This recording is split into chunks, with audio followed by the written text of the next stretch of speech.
Make a woman get mad.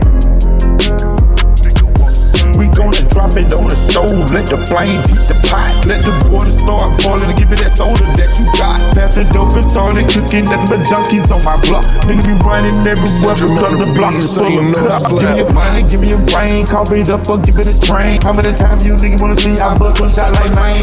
Little nigga know he changing flow, he but that stinking never show. Running up in the attic and my dope still on the stove. Nigga be born in that slow, shot him in the face on hot drop. How many more young niggas gonna die for fucking with my cash flow? No, don't fuck with me. I said don't fuck with me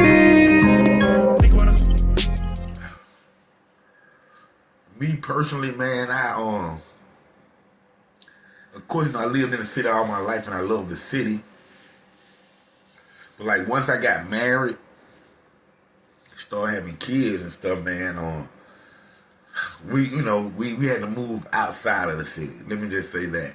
And right now to this day, we stay on the outskirts of, Atlanta, College Park and East Point, man. For one, I wanted to raise my kids in a more subtle environment. You know what I'm saying?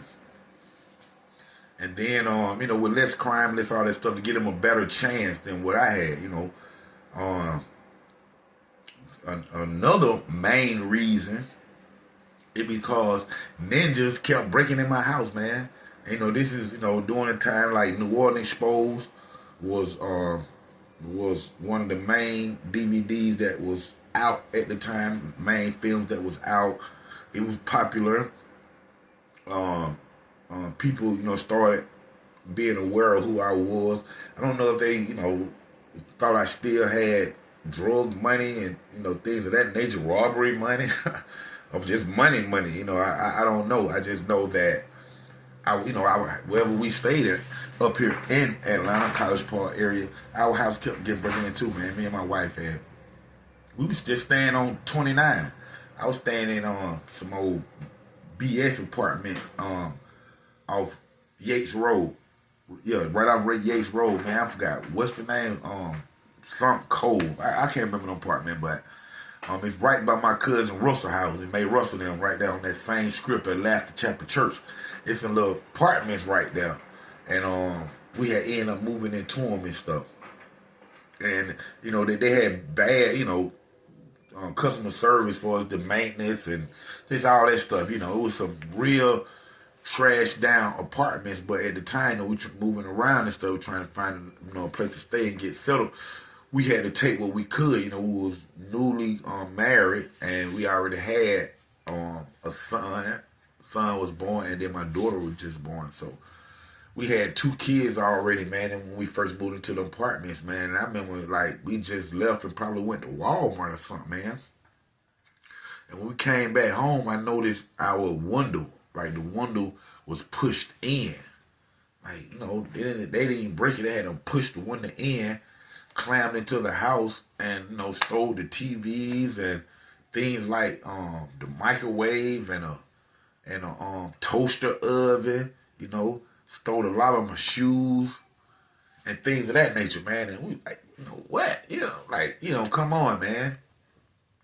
So we end up moving from 29 after that right there, and then it wasn't just only because of that, man. We felt unsafe. Well, my wife felt unsafe, but the apartments itself, man, the AC unit, and we was confined to one room that was cool in there, and that was upstairs, and just it was a whole bunch of mess came with those apartments. So we wanted to get the hell up out of there anyway. But I remember we moved to Jackson Landing, which back in the day it was called Timberlane, right off Riverdale Road, but it was still in the College Park district. You know what I'm saying? Clayton County, the county, but the city was still College Park. You know what I'm saying? So we ended up moving right there, and at this time the police was, police was hot as hell. Police was hot. I remember me and I came outside, the neighbor, and he smoked weed or whatever. Hey man, smoke, bro. He was like, man, I got it, man. So we rolled up a blunt. As we rolled up, I heard somebody call my name. It was my cousin Cedric Knox. What's up, cuz? It was my cousin Cedric Knox. and he was like across the street, across the parking lot at one of his partner house, and just happened to look down there and see me. We haven't seen each other in a long time. Cuz, what's going on? So we met up in the middle of the parking lot. You know, we talked for a minute. I was like, man, we finna smoke this blunt. So we didn't want to smoke it right there. So we just moved to like the side of the building, and we right there smoking, chopping it up or whatnot. And as we smoking the blunt, we noticed a black van leaving from the back of the apartment, meaning like where I stayed at was next to the last building in the back of the apartments. And it's only one way in, one way out. So a black van come past us, and when we look, it's the Clayton County Jump Out Boys van. So we were like, whoa, you know, we didn't even know they was back there. And like I said, it's one way in, one way out. So they didn't come in back that way, because you can't come in that way. You know, that's the dead end right there. So they was leaving out, and we was shocked because we didn't even know that they was right there. You know what I'm saying? But we can see when they go through the apartments to leave out, you know, the gate. And as we looking that way, we smoking and stuff, we noticed that they didn't ever leave out. They never left out. So, you know, we noticed that, but we continued talking and chopping it up. And by this time, the blunt was gone. You know what I'm saying? So we started commence to walk around the building to go back to the front of our apartment. And as we walk, we just hear, hey, hold up, don't move, don't move. And we look back, the damn police, the Jump Out Boys had done went like they was leaving out the apartments, but they happened to see us, like we seen them standing on the side of the building, a crowd of guys.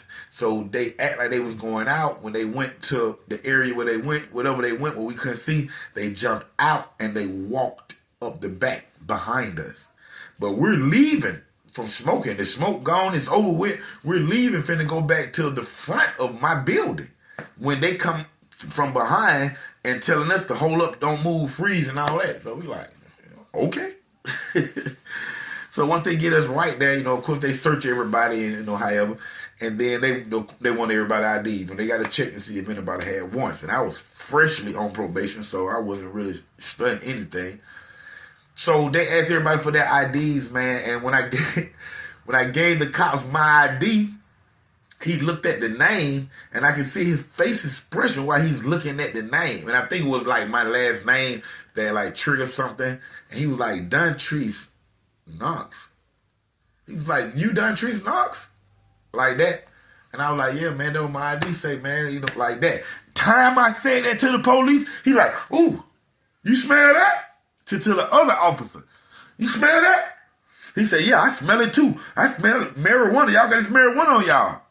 Time he said that, you know what I said to the police? I said, man, tell you the truth, I didn't smell it until y'all came around here. hey, the police like, you smell that? But I smell marijuana. Time he said it, time he said. I said, man, tell y'all the truth, I smell it too, but I didn't smell it until y'all walked up. And it was so funny that everybody out there just bust out laughing. Even the police officer, they could not stop laughing, man. When I said that, man, them folks laughing so hard, man. They was just like, huh, man, here y'all go, y'all straight, man. And they gave us the ID, they gave me my ID back. You know, we walked off still laughing. They got in there, walked where they went, got in their van, laughed, you know, and went on about their business, man. But the next day after that happened, me and my wife leave, and one of our kids had a doctor appointment. And when we get back from the doctor appointment, our front door had been kicked in, man. This the second time a ninja done kicked in my door. You know what I'm saying? I take it. You know what I'm saying? From a robber. What goes around comes around, baby. Karma. I know Karma. She my sister. She right here. Say hey, Karma. She said, hey, y'all. So I'm used to Karma, man. I just take it. You know, if you come to me, I take it, bro. I know everything I done did, so when it come, I take it. You know what I'm saying? However I handle it, that's how I handle it. However you handle it, that's how you handle it. And in this particular situation, dude done broke in our house. Dude done stole clothes. Dude done stole food. Whoever it was, they done stole food out the house, man. You know what I'm saying? And one thing that was more valuable than anything, bro, was we had a camcorder that we had, and it had the tape in it, bro. And the tape had the birth of my first son with my wife, man. It had his birth on the tape, man. And that's, we like, oh my God, they took the camcorder. At least take the tape out and throw the tape. You don't want the tape. You know what I'm saying? But now you got my son's birth flowing around everywhere. My wife's lid probably cocked open. You can see the crowning. And man, that hurt my wife so bad, man. Not only, you know, they seeing her private parts and things like that, man, but that was our jewel, man. That was our firstborn. Well, you know, my firstborn, my wife. And, you know, that was a tape, man. That was memorabilia, man. That was something that we was going to show him, like, right now. You know what I'm saying? He's 17 right now. And that was something that we could look back and show him his birth. But you can't do it now because somebody broke in the house and they want to steal the doggone camcorder with the tape in it. Just throw the tape to the side. You don't want it. You go buy you a new tape, man. You know what I'm saying? Or, you know, of course, unless you're going to record over it. But however, man, that right there was like our last draw on staying up here.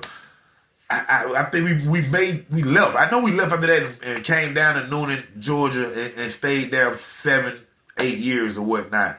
We only been back, I think, once. You know, we went back, stayed on Guyver for a while, man. But I remember standing outside that same day upset about that. And I had done called my cousins them. Like 4 of my cousins had done came over when I told them dude had done kicked them a dose for my little cousins and stuff. So we was standing outside when the next door neighbor come home. And at this time, I knew it was him. Because I got a partner that stay downstairs from Kalipora Project. That's my little homie that, like, I know for a fact wouldn't do nothing like that because our families intertwined. And he wouldn't even kick no person himself or nothing. You know what I'm saying? A little youngster. And he telling me he been in the house, he ain't seen nobody come in, no car ain't parked or none of that. So it had to be the neighbor. The neighbor, the dude who stayed right upstairs where I stayed at, right across from me. You know what I'm saying? And at the time of me and my cousin standing outside, like I say, it led back to him. And then here he go, him and his girl and her sister pulling up while we standing outside. So time he get out of the car, I'm like, hey, bro, man, you broke in my house, man. He like, what I ain't breaking? Bam! Went right in his shit. Right there. Before he can even deny it or anything. Because it makes sense, man. Nobody don't need... Listen, we had just got that apartment.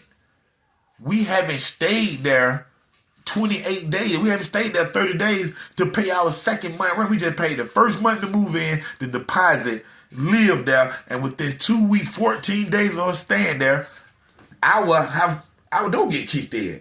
Nobody don't know I stay there, man. So nobody don't even know that apartment is not available anymore.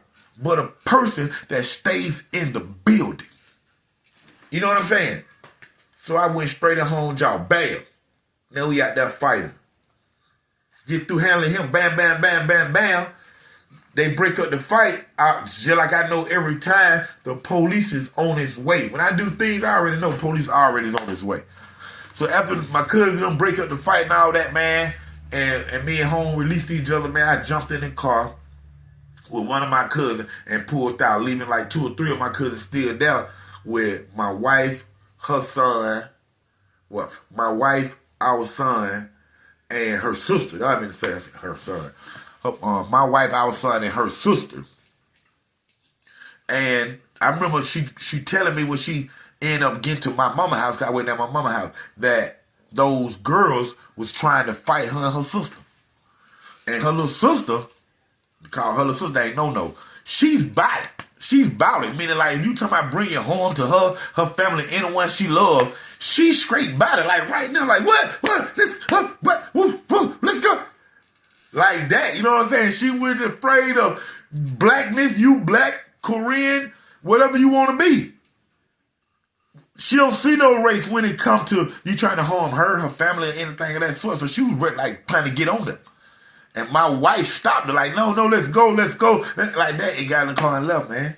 That real talk, man. But that's the reason right now to this day that I don't stay in the city because ninjas kept breaking in my house, man. And then like they weren't coming in there to get a lot of dope or a lot of money that we got stashed, man. Man, they was stealing stuff like microwaves, man, and TVs and DVD players, man.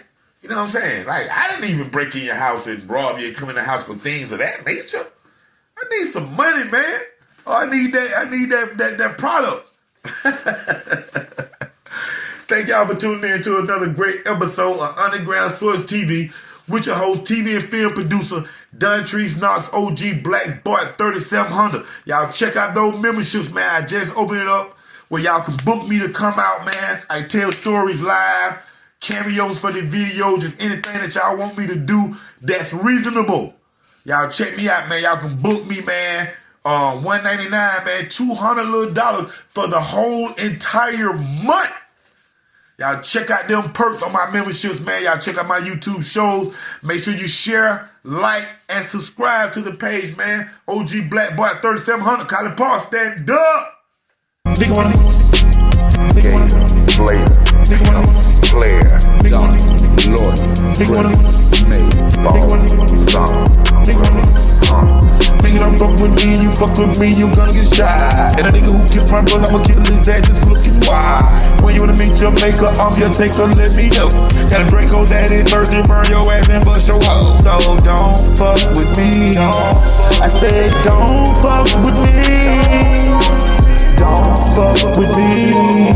You better not fuck with me. Nigga wanna get some good bad, nigga wanna fuck my hoe.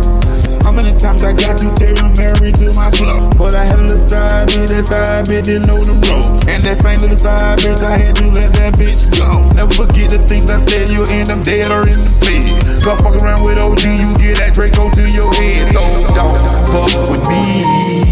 I said don't fuck with me. Nigga wanna, nigga wanna, nigga wanna, nigga wanna, nigga wanna, nigga wanna.